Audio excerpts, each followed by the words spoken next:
My name is Twilight, and today we are going over the Standard English Convention portion of the SAT. A lot of this is the memorization of punctuation rules, so let's go over some.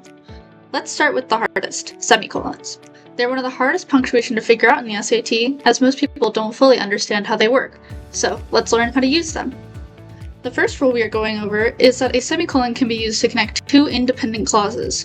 A semicolon cannot, however, connect an independent clause to a dependent clause.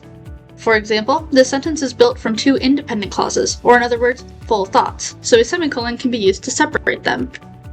Another rule surrounding semicolons is that you can use them to separate items in a list when the items are complex and already contain commas.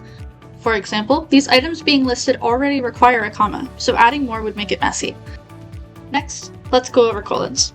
Colons can be used to introduce information or add clarity to a previous point. Similar to semicolons, they always require an independent clause before the punctuation mark.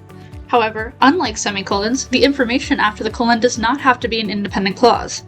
For example, the sentence adds the actual year that the man's life was changed and is valid despite the fact that it is not a full sentence. Now, let's go over how to use a dash. You can use dashes to set off non-essential elements within a sentence. When it is used to offset a parenthetical, which is a part of a sentence that can be removed without altering the meaning, always be sure to use a pair of dashes. For example, we could ignore this part of the sentence and still gather the overall point. Lastly, and most widely known, commas. There are several rules for using commas, and because they have so many uses, they tend to trip up people when a sentence is more complicated. A comma can be used when coordinating conjunction connects two independent clauses. For example, these sentences could function on their own, but are connected by the conjunction but.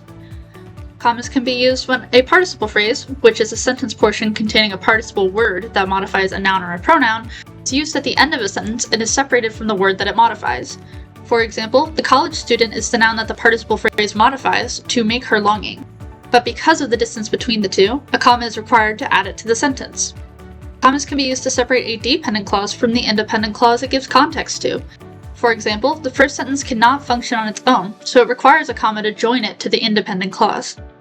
Finally, commas can be used to separate non-essential elements from the rest of the sentence.